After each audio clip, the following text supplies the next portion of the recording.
Genesis chapter 21. Now the Lord was gracious to Sarah, as he had said, and the Lord did for Sarah what he had promised. Sarah became pregnant and bore a son to Abram in his old age. At the very time God had promised him, Abram gave the name Isaac to the son Sarah bore him.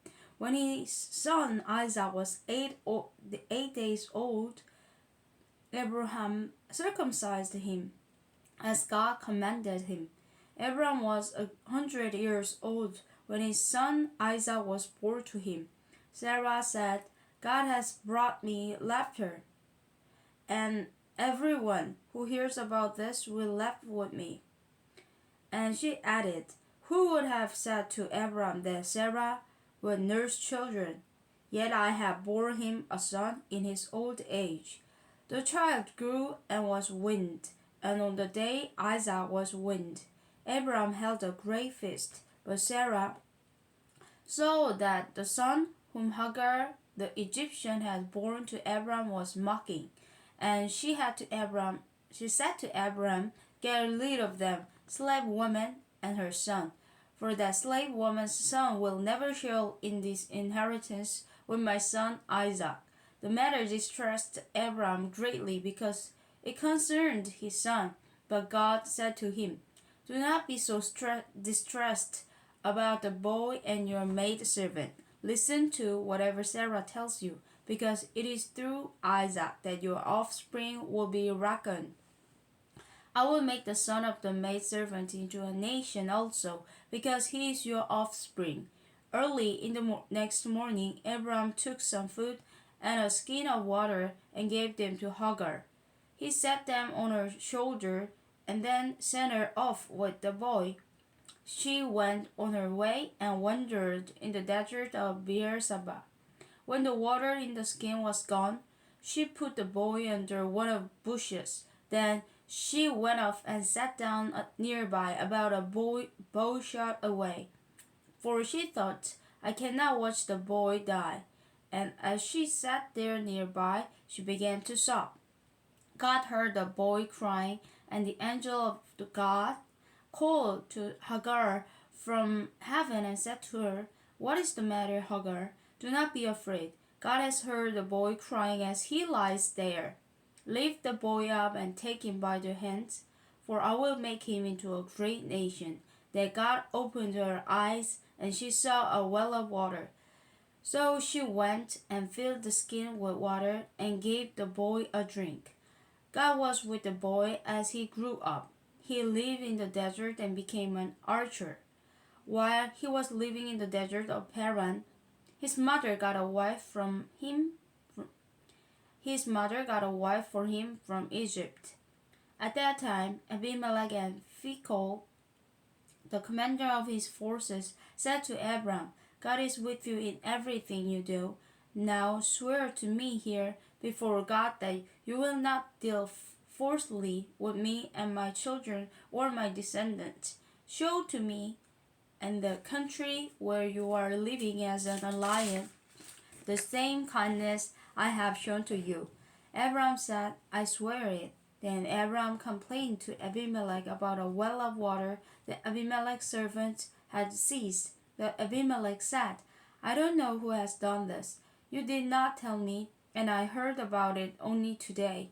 So Abram brought sheep and cattle and gave them to Abimelech, and the two men made a treaty. Abram set apart 7 ewe lambs from the flock, and Abimelech asked Abraham, what is the meaning of these 7 ewe lambs you have set apart by themselves? He replied, accept these 7 lambs from my hands as a witness that I dug this well. So that place was called Beersheba, because the two men swore an oath there. After the treaty had been made at Beersheba, Abimelech and Phicol, the commander of his forces, returned to the land of Philistine. Abram planted a tamarisk tree in Beersheba, and there he called upon the name of the Lord, the eternal God. And Abram stayed in the land of Philistines for a long time. Chapter 22. Some time later, God tested Abraham.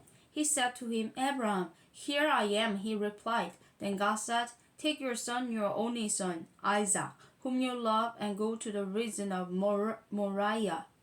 Sacrifice him there as a burnt offering on one of the mountains I will tell you about. Early in the next morning, Abraham got up and saddled his donkey. He took with him 2 of his servants and his son Isaac. When he had cut enough wood for the burnt offering, he set out for the place God had told him about. On the 3rd day, Abraham looked up and saw the place in the distance. He said to his servant, stay here with the donkeys while I am in the boy. Go over there. I will worship, and then we will come back to you. Abraham took the wood for the burnt offering and places it on his son Isaac, and he himself carried the fire and the knife. As the 2 of them went on together, Isaac spoke up and said to his father Abraham, Father. Yes, my son. Abraham replied, the fire and the wood are here. Isaac said, but where's the lamb for the burnt offering? Abraham answered, God himself will provide the lamb for the burnt offering, my son. And the 2 of them went on together. When they reached the place God had told him about, Abraham built an altar there and arranged the wood on it. He bound his son Isaac and laid him on the altar, on the top of wood. Then he reached out his hand and took the knife to slay his son. But the angel of the Lord called out to him from heaven, Abraham, Abraham. Here I am, he replied. Do not lay your hand on the boy. He said, do not do anything to him. Now I know that you fear God, because you have not withheld from me your son, your only son. Abraham looked up, and there in a thicket he saw a lamb caught by its horn. He went over and took the lamb and sacrificed it as a burnt offering instead of his son. So Abraham called the place the Lord will provide. And to this day it is said, on the mountain of the Lord it will be provided.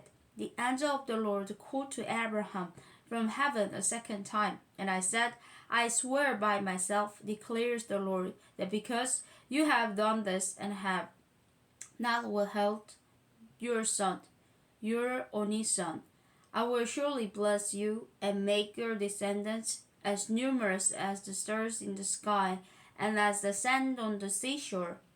Your descendants will take possession of cities of the enemies, and through your offspring all nations on earth will be blessed, because you have obeyed me. Then Abraham returned to his servant, and they set off together for Beersheba.